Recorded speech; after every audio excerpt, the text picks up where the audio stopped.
Ready हो चुके हैं एकदम सच धज के। मैं रेडी हूँ, मम्मा रेडी है, मेरी बहना भी रेडी है। तो हम कहाँ जा रहे हैं वो तो आपको पता चल ही गया होगा दोपहर के खाने वाने को देख के कि हम लोग कहाँ गए थे। तो अभी हम लोग रात को उनके रिसेप्शन में जा रहे हैं, तो चलो देखते रहो। এখন আমরা তিনজন বেরিয়ে পড়েছি আমাদের পাগলা ঘোড়া নিয়ে। আর দেখো রাত্রে অন্ধকার শুনশান রাস্তায় চলছি। না না, এটা শুনশান রাস্তা নয়, এটা রাইফেল ফ্যাক্টরির ভিতর দিয়েই যাচ্ছি। সকালে অনেকবার এই রাস্তা শেয়ার করেছি। আর ওই যে আলো দেখা যাচ্ছে ওইটা হচ্ছে আমাদের বিয়ে বাড়ি। তাড়াতাড়ি করে চলে যাও। তোমাদের সাথে কথা বলতে বলতে আমরা তো একদম বিয়ে বাড়ির কাছেই পৌঁছে গেছি। এসে দেখলাম আমাদের সাথে সাথে বর বউও চলে এসেছে। আর দুজন দেখো রোমান্টিকভাবে হাত ধরে ধরে চলে যাচ্ছে। আর ছেলের নাম হচ্ছে দীপায়ন, মেয়ের নাম হচ্ছে অন্তরা। দিয়ে নাম হয়েছে ওদের কি বলতো, দুজনের নামকে মিলিয়ে হ্যাশট্যাগ করেছে ওরা দিরা। এত সুন্দর সাজানো, ওই মা আমি তো যেন একদম পাগল হয়ে যাচ্ছি। এত সুন্দর বিয়ে বাড়ি, বাবরে আমার তো জন্মে আমি এই প্রথমবার দেখলাম। তোমরা তো দেখেছো বাবা, আমি এই প্রথম দেখেছি। ভিতরে যেন এলাই ব্যাপার বাবরে কি সুন্দর যেন লাইটিং করা আছে, যেন মনে হচ্ছে যেন মেলাতে বা কোনো চাঁদের মেলাতে এসেছি। ওই বা কি সুন্দর। তোমাদের সাথে চলো তোমাদেরও একটু ঘুরিয়ে দেখিয়ে দেবো ভিতরটা কি সুন্দর। যার সামনে এত সুন্দর তাহলে ভিতরে কি হবে, মনে হচ্ছে যেন রাজমহলে ঢুকছি। আর এটা একদম রাইফেল ফ্যাক্টরির ভিতরে বিয়ে হচ্ছে, কারণ ছেলের বাবা রাইফেল ফ্যাক্টরির ভিতরে কাজ করে, চাকরি করে। তো এখানে হচ্ছে ম্যারেজ হল আছে, এখানে সবাই বুকিং করে সবাই। আর এখানে দেখো আমাদের গনু সোনা বসে আছে। বিয়ে বাড়িতে তো আগে গরু সোনাকে রাখতেই হবে। খুব সুন্দর হয়েছে। আমরা তো পেটে একটু হাত বুলিয়ে ভিতরে চলে গেলাম যে গনু সোনা ভিতরে কি ব্যাপার হচ্ছে। আমরা এখন একদম সামনে চলে এসেছি স্টেজের কাছে। এখন পারফরমেন্স হচ্ছে, ছেলে বউর পারফরমেন্স হচ্ছে। আমরা পিছনেই ছিলাম, পিছনে ভিডিও করে করে আসছিলাম। আর এত সুন্দর সাজিয়ানো গোছানো, মনে হচ্ছে যেন একটা মেলা চলছে, চাঁদের হাট বসেছে। আর এত সুন্দর পারফরমেন্স করছি। ছেলে যে এত রোমান্টিক সেটা আমরা জানতাম না। ছেলে হচ্ছে ইঞ্জিনিয়ার, ছেলের বউ হচ্ছে ইঞ্জিনিয়ার, দোনো একই অফিসে কাজ করে। তো দুজন যে এত ছেলে রোমান্টিক, সত্যি কথা বলছি আমরা জানতাম না। আর এদের বাড়িতে আমরা ভাড়া থাকতাম। আমরা যখন এসেছিলাম তখন ডাইরেক্ট এদের বাড়িতে এসে থাকতাম। এদের ব্যবহার খুব সুন্দর ভালো ছিল। তখন তো ছেলে বাইরে থাকত। তারপরে তো এদের কথা বলবো না, এদের এত সুন্দর ব্যবহার ছিল। আমরা নির্দ্বিধা এদের বাড়িতে থাকতাম। দুটো মেয়েকে ছেড়ে আমরা বাজারে গেছি, এদিক সেদিক গেছি। খুব যত্ন সহকারে আমাদের কেয়ার করেছে। আর মার সাথে পরিচয় করাবো। মা তো খুব সুন্দর। দাদাভাই হচ্ছে রাইফেল ফ্যাক্টরিতে চাকরি করে বললাম।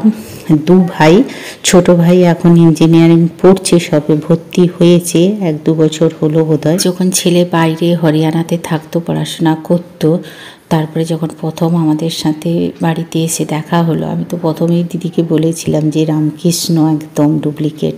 আর এই হচ্ছে ছেলের মা, দেখো কত সুন্দর দেখতে। আমার ছোট মেয়ে জেঠিমা বলে, আন্টি বলে না, জেঠিমা বলে। দিদির হচ্ছে 2 ছেলে, মেয়ে নেই বলে খুব ভালোবাসে। আর সবসময় বলতে এই আন্টি বলবি না, আমাকে জেঠিমা বলবি। তোর আঙ্কেলকে তুই আঙ্কেল বল, কিন্তু আমাকে সবসময় জেঠিমা বলবি। প্রচুর ভালোবাসতো আমার ছোট 2 মেয়েকে। আর এদিকে দেখো মেয়ের বাড়ির তথ্য চলে আসে। আর এরা দেখো হচ্ছে ছেলের সায়নের হচ্ছে ছেলের অফিসের স্টাফ, এরা বিদেশ থেকে এসেছে, বিদেশের অফিস তো বিদেশে। আর এ হচ্ছে আমাদের সোনাই রানী। সোনাই এখন স্কুলে পড়ায়, খুব মজা গেছে। আমি বলছি সোনাই এবারে তোমার, সে বলছে ইয়ে ব্রো। তো এরকম করে বলছে হ্যাঁ আন্টি। তো 3 জনকে দাঁড় করে দিয়ে বলছি, আমি পরপর 3 জনের সিরিয়াল আছে। তো 3 জনে খুব খুশি, হাসি মজাক করছে। অনেক দিন পরে দিদিদের সাথে দেখা হলো। সোনাই হচ্ছে যেই দিদির বাড়ি ভাড়া থাকতাম তার বাড়ির সামনেই একদম বাড়ি, লাগা বাড়ি সব। আর সোনাই বাবা আর্মি থেকে রিটায়ার করেছে, আর্মিতেই চাকরি করতো। এই মেয়েও খুব ভালো। আর এই হচ্ছে আমাদের পিসিমণি, যেখানে ভাড়া থাকতাম ওইখানে। এরা 2 বোন। আর এই পিসিমণি বলছে হাই, পিসিমণিকে হাই বলতে বলতে হাই বলে, যেখানে থাকবো শুধু পিসিমণি খুঁজে বেড়ালো। আর এই হচ্ছে আমাদের মাঝখানে যে আছে সে হচ্ছে ছেলের ঠাম্মি, এপাশে সেই সোনাইয়ের ঠাম্মি। এদের খুব এরা রিলেটিভ। আর এদিকে বিদেশি 2 জন দাঁড়িয়ে আছে। আমি যে হাই সেলফি বলতে তাকিয়ে দিয়েছি। দিয়ে বলছি আমরা দিয়ে, এরা সব মজাক করছে। আর এ হচ্ছে সোনাইয়ের মা ফোনে করছে, আর এই যে নাচ করছে এটা সোনাইয়ের পিসিমণি। ইনার হাজবেন্ডও এয়ারফোর্সেই চাকরি করতো, সব রিটায়ার করেছে, সব পাশাপাশি ঘর ছিল, আমাদের প্রচুর ভালোবাসতো। আর এই সোনাইয়ের পিসিমণির মেয়েও ডাক্তারি পড়ছে, এর এটা লাস্ট ইয়ার। আমি বলছি এরপরে সব তোমাদের চান্স, বলে হ্যাঁ আন্টি আমার পরে। এদিকে বকর বকর করতে চলো এবার তোমাদের একটু খাওয়া দাওয়ার ব্যাপারে ঘুরিয়ে নিয়ে আসি। এই যে একটু কফি নিয়ে নিলাম, আর এদিকে দেখো সব স্টার্টারগুলো আছে, ঢোকলা আছে, তারপরে অনেক কিছু আছে, সমোসা আছে, দই বড়া আছে, পাপড়ি চাট আছে, রসবড়া আছে, তোমার অনেক কিছু আছে। এই যে সব নিয়ে নিল আমার মেয়ে, আমি সবাই। আমার মেয়ে একটু আমাকে ঢোকলা খাইয়ে দিচ্ছে, বলছে মা নিরামিষ নিরামিষ, পনির আছে, এই যে পনির পকোড়া আছে, তারপরে চিংড়ি ফিশ আছে, চিংড়ির কাটলেট আছে, চিংড়ির পকোড়া আছে, মোমো আছে, চিকেন আছে, তন্দুরি, এসব চিকেন ফিকেন খাচ্ছে। বলছে মা তুমি ভেজের কাছে যাও। আর এই যে চিংড়ির পকোড়াগুলো নিয়ে মেয়েরা সব এনজয় করে খাচ্ছে। আমাকে বলছে মা তুমি কিছুই খেতে পারলে না। ওটা আমার দরকার নেই, আমি খাবার জিনিস আমি খেয়ে নেব। খুব এনজয় করছে এরা। সত্যি কথা বিয়ে বাড়ি নয়, যেন একদম পুরো মেলা হচ্ছে সিনেমার মতন। এদিকে মোমো, চিকেন, অনেক কিছু আছে, অনেক কিছু, সসেস অনেক আছে। এবার এবার মোমো নিয়ে নিচ্ছে, সসেস নিয়ে নিচ্ছে, এদিকে আইসক্রিম, এদিকে আবার ভেজ আছে, এদিকে আইসক্রিম আছে, জিলাপি আছে, বেক রসগোল্লা আছে, গোলাপ জামুন আছে, পাঁপড় আছে, চাটনি আছে, এদিকটা পুরো ভেজ কাউন্টার। এরপরে সালাড চলে আসলাম, অনেক রকমের সালাড আছে। সালাডের ডেকোরেশনটা খুব সুন্দর করে সাজানো। এখান থেকে প্লেট নিয়ে তারপরে মেন কোর্স স্টার্টার যা খেতে পারো আছে। আমি তো চিকেনের দিকে গেলাম না, চিকেনেরগুলো ওরা তুলেছিল। এই যে নান, মশলাদার নান, কুলচা নান, এটা হচ্ছে কিমা চানা, কিমা চানা, ফ্রাই রাইস আছে, এটা ফিশ ফ্রাই, তারপরে ফ্রাই রাইস, সাদা ভাত, অনেক কিছু রান্না করেছিল, মটন, এই কিছু। আমি যে বাবা ওইগুলো যাস না, এটা সাদা রাইস, রাইসটা দারুণ একদম। এই অনেক কিছু আইটেম ছিল, অনেক কিছু। এটা পাতুরি, পাতুরি, এটা মটন কষা। সবাই খাবার নিয়ে নিচ্ছে, আর এদিকে সব আবার ডান্স হচ্ছে। খাবারের কাছ থেকে চলে আসলাম ডান্সের কাছে। ছেলে বউ দুজনেই ডান্স করলো, তারপরে তার বোনেরা করলো, তারপরে হচ্ছে আমার মেয়েরা করবে, সোনাইরা করবে, অনেক পারফরমেন্স আছে।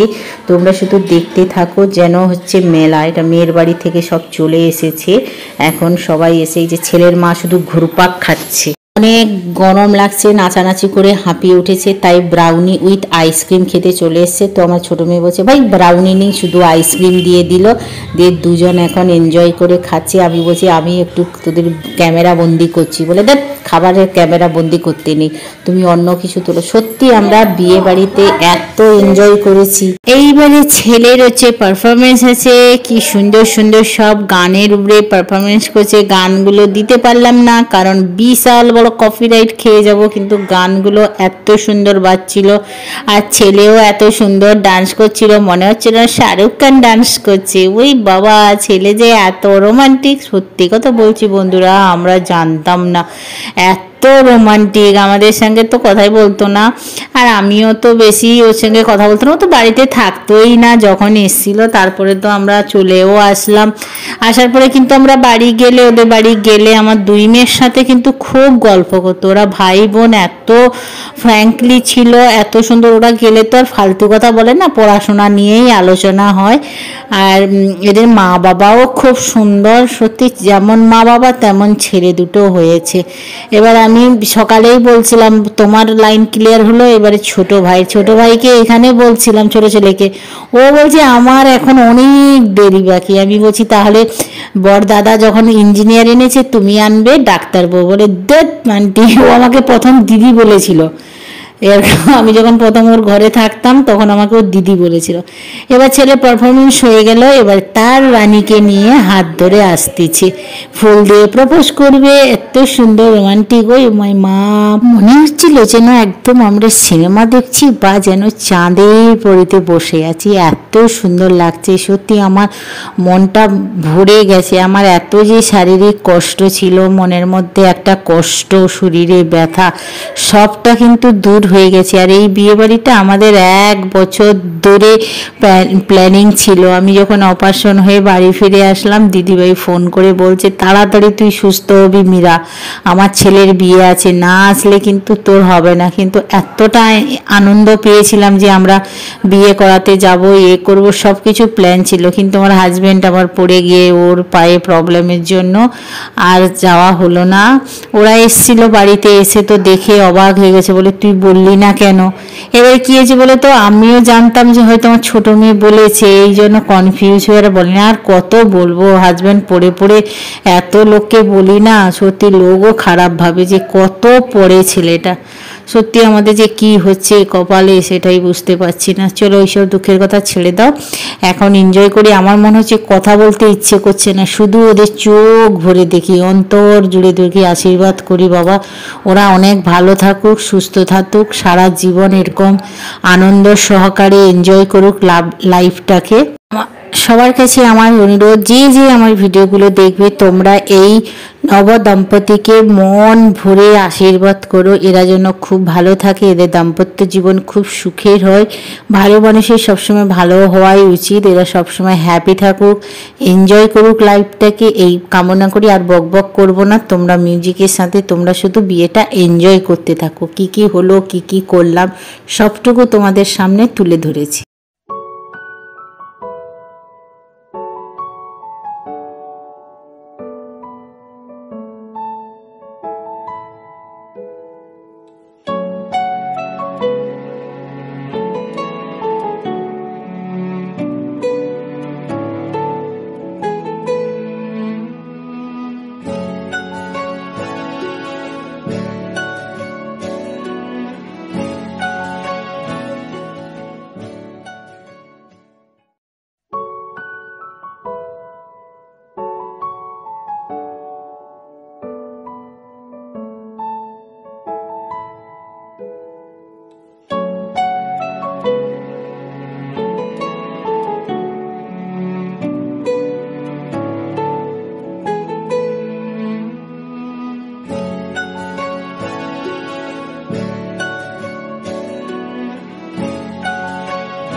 এবার আমার মেয়ে সোনাই সবাই উঠেছে নাচ করতে, কত রকমের গান করেছে। আর ওই যে ছেলেটা ওটা সোনাইয়ের ভাই রিজু, ও বি ইঞ্জিনিয়ারিং পড়ছে, সব ইঞ্জিনিয়ারিং পড়ছে।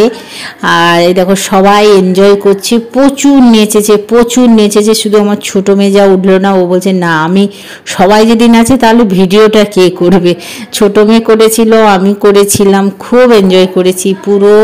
আর এত সুন্দর হালকা হালকা বৃষ্টি পড়ছিল, মানে টিপ টিপ করে বৃষ্টি পড়ছিল, হাওয়া চলছে, এত সুন্দর। ওপেনের মতন, মানে ছাদটা খোলা, ওপেনের নিচে কি সুন্দর করে হচ্ছিল এনজয়। তোমরা এনজয় করো, আমরাও প্রচুর এনজয় করেছি। তোমরাও দেখো যে সত্যি বিয়ে বাড়ি না সিনেমা হচ্ছে সেটাই আমরা বুঝতে পারছিলাম না। আমি তো অবাক হয়ে গেছি এত সুন্দর বিয়ে বাড়ি দেখে, আর এত এনজয়।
অনেক নাচানাচি করার পরে মেয়ে দুজন পেট পূজা করতে বসলো। রাইস, পাতুরি আর মটন কষা নিয়েছে, আর আমার হচ্ছে ফুলকপির তরকারি, ছানারে আর কুলচা। আর রাইস ফাইস আমি কিচ্ছু নেইনি, কারণ আমার একদম খেতে ইচ্ছে করছে না। আমাদের খাওয়া কমপ্লিট। এরপরে আমরা বেরোনোর সময় দুই মেয়ে দুটো পান মুখে দিয়ে আমরা দুর্গা বলে বিয়ের আসর থেকে রওনা দিই। मैंने अपना एक ईयरिंग खो दिया, इयररिंग खो दिया। लीना मेरी माँ ने खोया है के पूरा मुंह बेसाद हो गया। अभी हम घर जा रहे हैं। इतना वाहियात फायर बन मैंने अपनी जिंदगी में कभी नहीं खाया।